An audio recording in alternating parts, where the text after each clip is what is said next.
Jinho was a 20-year-old Korean boy, fresh out of university in Seoul, South Korea.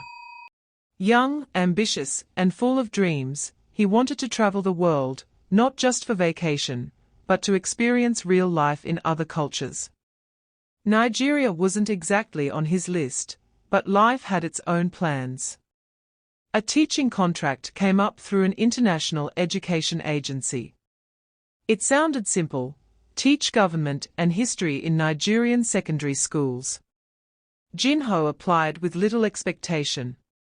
But months later, a visa arrived, and he was on a flight to Africa. His first year in Nigeria was spent in Abuja. The city was fast-paced, filled with bright lights and loud traffic, and the international schools were fairly modern. Jinho adjusted well, until one random morning, the principal walked into his office with a serious face and handed him a brown envelope. "A transfer?" Jinho asked, puzzled. The principal nodded. "Yes. They need help in a more remote area." He opened the letter and read, "Ugwek Girls Secondary School, Southeast Nigeria. Suburban Igbo area." "What's that?" Jinho said aloud, confused and irritated. The principal smiled.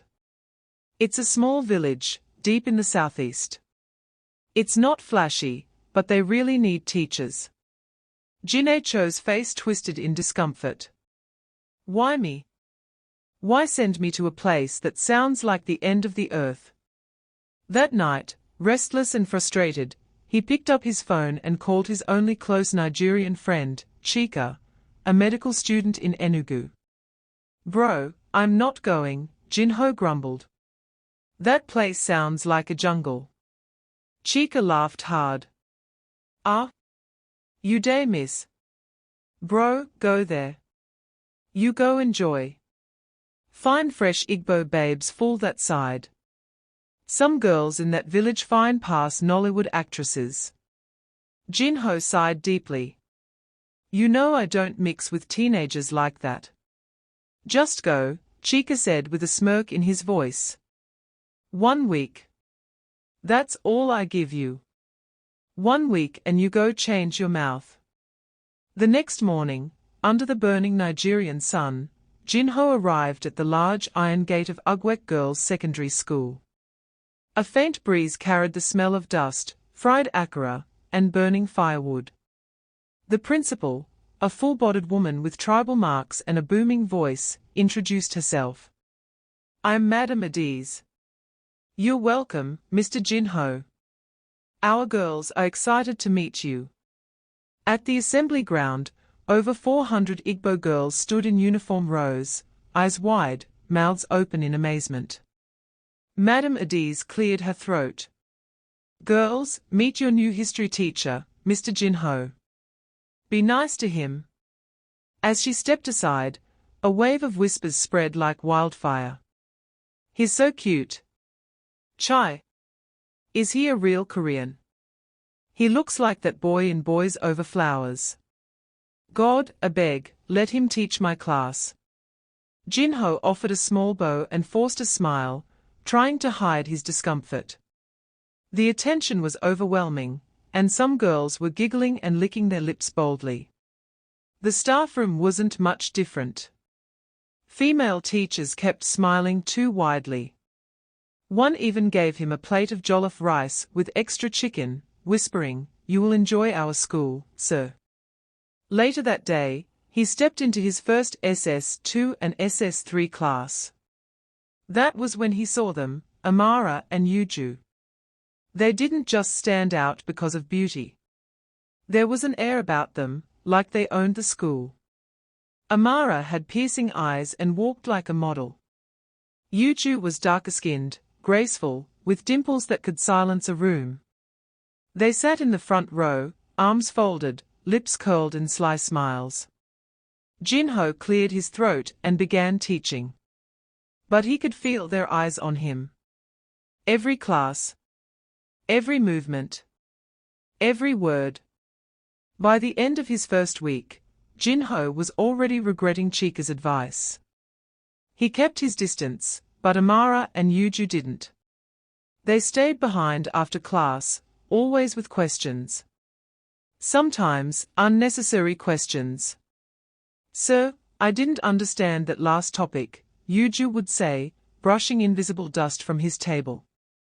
"I need help with this assignment," Amara would add with a smile that lingered too long. Then came Saturday. Amara arrived at his door, unannounced. She wore a tight skirt and a pink crop top that left nothing to the imagination. "Sir, I need home lessons. You said you'd help me." Jinho blinked. "This is not proper. You shouldn't be here like this." She laughed. "It's just me, sir. I want to learn. Besides, you're the only one who explains things well." The lesson didn't last long. Flirtatious touches. Innocent smiles. Gentle laughs. And then Jinho gave in. He told himself it was a mistake. A weak moment. It wouldn't happen again. But it did. Amara returned the next weekend. And the weekend after that. What Jinho didn't know was, he was being watched. A quiet, beautiful girl named Kyoma was always in class, always focused, always respectful. She never spoke much, but her eyes told stories. She was poor, and her school uniform was faded, but she wore it with quiet pride. She had no flashy shoes or expensive cream. Yet, she was stunning. And she had fallen for Jinho. Secretly. Silently. One evening, after fighting her emotions, she wrote a note. "Dear Mr. Jinho, I think you are kind, handsome, and special. I admire you a lot. My name is Kyoma." She dropped it on his desk and ran like lightning. The next morning, Jinho found the note. He read it slowly. Then read it again. "Kyoma," he whispered. He remembered her. The girl with the shy eyes and sad smile. That day, after class, Kyoma approached him shyly. "Sir, did you see my note?" she asked, heart racing. "I did," he replied warmly. "And I liked it." Her eyes widened. "You're smart, respectful, and beautiful," Jinho added. Kyoma blushed so hard her cheeks turned red. From that day, their after-class chats became more frequent. She brought him food, ofe akwu, jollof rice, abacha, food she probably saved up to prepare. And she always smiled when he complimented it. One hot Thursday afternoon, they sat alone after school. "Kyoma," Jinho said, his voice barely above a whisper. "Yes, sir. I like you, more than a teacher should." "I like you too," she said, her voice cracking. He leaned in. They kissed. Soft. Gentle. Curious. But it didn't stop there. In the silence of that classroom, they crossed the line. Later that evening, Kyoma walked home slowly. Her mind was a storm. She was smiling, but her heart was trembling. Was this love, or trouble? Yuju was watching. She noticed the change in Kyoma's walk. The sudden glow. The hidden smiles. "She's the one." Yuju hissed. "She's getting too close." She acted fast. One afternoon, she cornered Jinho after class. "Sir, I have a small dinner at my place this weekend. No one will be home. Just me. Please come. It's very important." Jinho hesitated, confused. But curiosity won. That Saturday evening, he arrived. Yuju's house was huge. Expensive paintings. Marble floors. Soft jazz playing from Bluetooth speakers. She wore a silk robe that barely covered her thighs. "Welcome, sir," she said, wrapping her arms around him. You look handsome tonight. Jinho's brain warned him. His heart didn't listen. They kissed. And that night, they went too far. By Monday morning, nothing was the same. 3 girls. 3 secrets. 1 teacher. Yuju glowed like she won a trophy. Amara became suspicious. Kyoma grew quiet and unsure. Tension filled the air. That week, Amara confronted Yuju behind the classroom block. You slept with him? Yuju smiled. At least he chose me over a bush girl like you. Their voices rose. Girls gathered. Whispers spread like fire. 3 girls fighting because of that Korean teacher. Kyoma is involved. He touched all of them.